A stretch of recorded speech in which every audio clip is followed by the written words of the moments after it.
एक इंपॉर्टेंट चीज़ जो बानी पीटीआई ने उनसे सहाफ़ी ने एक सवाल किया। उन्होंने कहा कि जो 190 मिलियन पाउंड का केस है, इसमें ये जो अलकादिर ट्रस्ट आपको के लिए जो पैसे दिए मलिक रियाज ने, वो आप कैसे, वो मनी लॉन्ड्रिंग के पैसे थे, चोरी के पैसे थे, कि आपको कैसे आपने इंश्योर किया?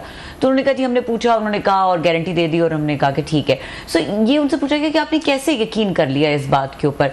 No, this is a very vague statement अगर बानी पीटीआई की जानिब से देखी जाए, कि कौन कहेगा कि ये पैसा ठीक है या गलत है? बड़ा ही अहम सवाल है जो उनसे पूछा गया। उन्होंने कहा जनाब के ये जो 190 मिलियन डॉलर आया था, मनी लॉन्ड्रिंग की बात हो रही है, तो उन्होंने कहा जनाब के मैंने मलिक रियाज से पूछा था तो उन्होंने मुझे कहा नहीं मनी लॉन्ड्रिंग नहीं है, मेरी लीगल मनी है, तो मैंने यकीन कर लिया। इससे पहले भी अगर आपको याद हो, इमरान खान साहब जब उनके एक उस मुशीर थे जनाब आसिम बाजवा साहब, उन पर इसी तरह के स्टोरीज आई थी, कोई उन पर भी इस तरह स्कैंडल्स आए थे आसिम बाजवा साहब पे, तो उन्होंने भी कहीं कहा था कि आसिम बाजवा साहब ने इस्तीफ़ा दिया, उन्होंने कि मैं छोड़ना चाहता हूँ, तो उन्होंने कहा नहीं जी मैं मुतमिन हूँ, मुझे कोई मसला नहीं, आप कंटिन्यू करें। आप ना उनका इस्तीफ़ा कबूल नहीं किया था। जब उनसे सवाल पूछा गया किसी टीवी इंटरव्यू में कि जनाब आपके मुशीर पे ये इल्ज़ामात लगे बड़े सीरियस, तो आपने उनको वो नहीं किया, मतलब सैक नहीं किया या इस्तीफ़ा कबूल नहीं किया, तो खान साहब ने कहा था मैंने इंक्वायरी करा ली थी और मैं मुतमिन हो गया था। ये खान साहब पहले भी है। सो खान साहब जिस पे मुतमिन हो जाए वो बंदा ठीक है, वो मलिक रियाज हो, जनरल आसिम बाजवा साहब हो। खान साहब जिस पे मुतमिन ना हो वो बंदा ठीक नहीं है। अब सवाल उसमें ये पूछा जा सकता है जनाब कि आपका मुतमिन होना ज़रूरी था या कोई उसकी इन्वेस्टिगेशन हुई थी, कोई इंक्वायरी हुई थी, कोई अदालत ने उनको, क्योंकि हमारे यहाँ तो ये समझा जाता है क्लीन चिट तो अदालत ने देनी है, कोई वज़ीर आज़म ने, मैंने, आपने तो नहीं देनी। तो क्या मलिक रियाज साहब किसी अदालत से क्लीन चिट लेकर आपके पास आए थे?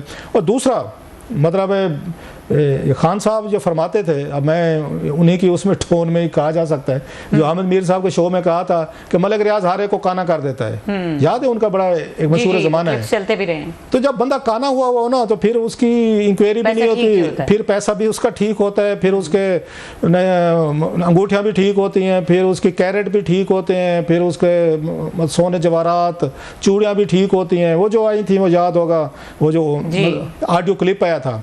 सो खान साहब अगर काने ना होते ना और मलिक रियाज से उन्होंने ये उनकी बेगम साहबा ने ये उन्होंने ना लिया हुआ होता, जो अगेन अलकादिर ट्रस्ट बनवाया उन्होंने, ज़मीनें 400 कनाल से ज़्यादा ली गई, फिर उसके बाद उन्होंने 20-22 करोड़ रुपए लगा के खड़ी भी कर दी, फिर उन्होंने पैसे भी दे दिए। मलिक रियाज साहब ने मुफ्त में बुशरा बेगम साहिबा को इतने करोड़ों रुपए की बात, जदादें ले दी, ट्रस्ट ले दिया, पैसे दे दिए, तनख्वाहें दे दी, स्ट्रक्चर बना दिया, बस ऐसे दिल कर गया मलिक साहब का।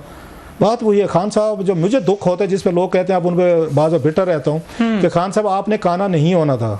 आपने अहमद मीर के शो में कहा था कि मलिक रियाज सबको काना कर देता है, फिर मलिक रियाज ने आपको भी काना कर दिया, और आपको काना नहीं होना चाहिए था। ये टेम्पटेशन को रेजिस्ट करना चाहिए था। अगर आप काने ना होते तो आज ये जवाब ना देते कि जी मलिक रियाज ने मुझे कहा था जनाब कि मेरा पैसा लीगल मनी थी और हलाल का पैसा था, मनी लॉन्ड्रिंग नहीं थी, और मैंने यकीन कर लिया और मैंने कैबिनेट से फैसला लिया।